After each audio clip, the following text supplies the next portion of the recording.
వాళ్ళు కూడా ఈ ఇది ఇది చూసి తెలుసుకోవచ్చు ఫస్ట్ నేను అందులో రాయబడింది. ఇది గట్టి పరకత విప్లవం.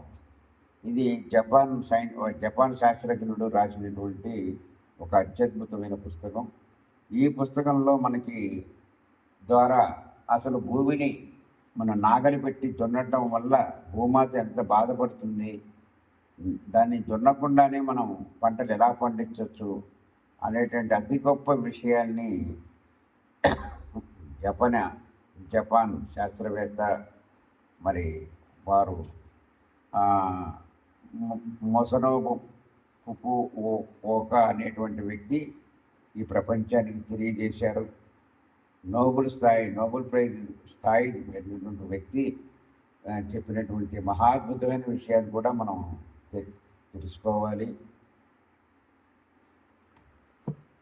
తర్వాత మన జీవితంలో ఏ రోగాలు రాకుండా అసలు మన జీవితం ఎలా సాగించాలి అనే సుఖజీవన సోపానాలు, అలాగే రోగాలు మనం రుచికరంగా తినాలి, కానీ అదే రుచులు మనకి రోగాల్ని రానివ్వకుండా చేయాలి కదా.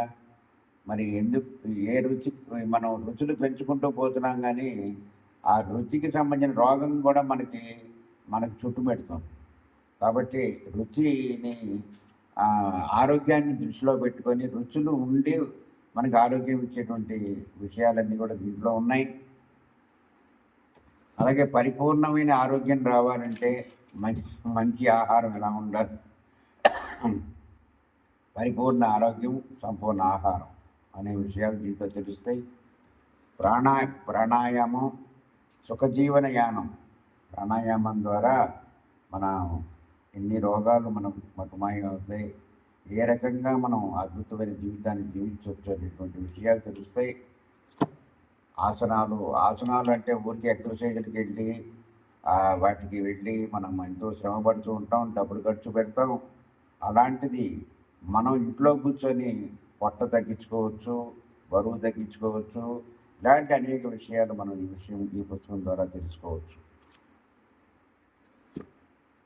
రోగాలు రాకుండా ఉండేటువంటి రుచులు మనం తెలుసుకున్నటువంటి వైనమే అదే పుస్తకం.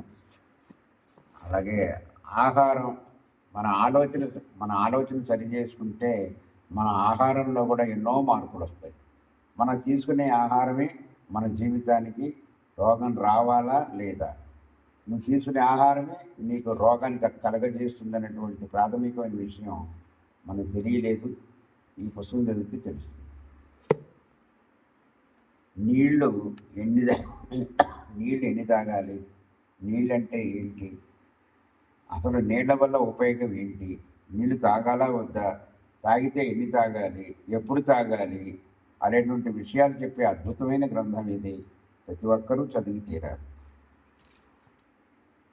మరి లోపల మనం రోజు తింటాం, కానీ మరి ఆ లోపల ఉన్నటువంటి వ్యర్థ పదార్థాలు మాత్రం ఒక జంతువు అయితే ఎన్నిసార్లు తింటుందో అన్నిసార్లు ఆ వ్యర్థ పదార్థాలని తను బహిష్కరిస్తుంది. కానీ మనము ఎన్నోసార్లు తింటాం, కానీ 5-6 సార్లు తింటాం, 10 సార్లు తిన్నా కూడా ఒక్కసారి వెళ్ళడానికే మనకి కష్టంగా ఉంటుంది, మనకి మోషన్ రాదు. మరి అది ఎందుకు రాదు ఏంటి, అది ఉండిపోతే మనకి ఆ ఉండిపోయినవే లోపల మిగిలిపోయిన వ్యర్థ పదార్థాల నుంచే మన రోగాలన్నీ వస్తున్నాయనేటువంటి తెలియజేసేటువంటి ఒక అద్భుతమైనటువంటి విషయాన్ని ఆయుర్వేద పరంగా కూడా ఎంతో ప్రాశస్త్యం పొందింది. దీని ద్వారా కూడా మనం తెలుసుకోవచ్చు. ఆరోగ్యమే ఆనందం. ఆనందం ఎక్కడ ఉంటుంది? మన ఒళ్ళు నొప్పులు, అన్ని రోగాలు ఉంటే ఆనందం ఏటకెళ్ళి ఉంటుంది. ఆరోగ్యమే ఉండాలి కదా. కాబట్టి ఆరోగ్యమే మహాభాగ్యం, అలాగే ఆరోగ్యమే ఆనందం కూడా అనేటువంటి చదవాలి. చెడు వినకూడదు, చెడు కనకూడదు. 3 పూతులు చూసి మనం నేర్చుకోవాలి. సో చక్కటి ఆ గ్రంథాన్ని కూడా మనం చదవాలి. మనకి బాగా తిని మనము ఎంతోమంది బరువు పెరిగిపోతున్నారు. చిన్నప్పుడే పొట్టలు వచ్చి రోగాలు వచ్చి ఎంతో బాధలు పడుతున్నారు. కాబట్టి ఈ పుస్తకం చదివితే ఆ బరువు పోయి మనకి మంచిగా ఎట్లా ఉండాలనే విషయం తెలియజేస్తారు.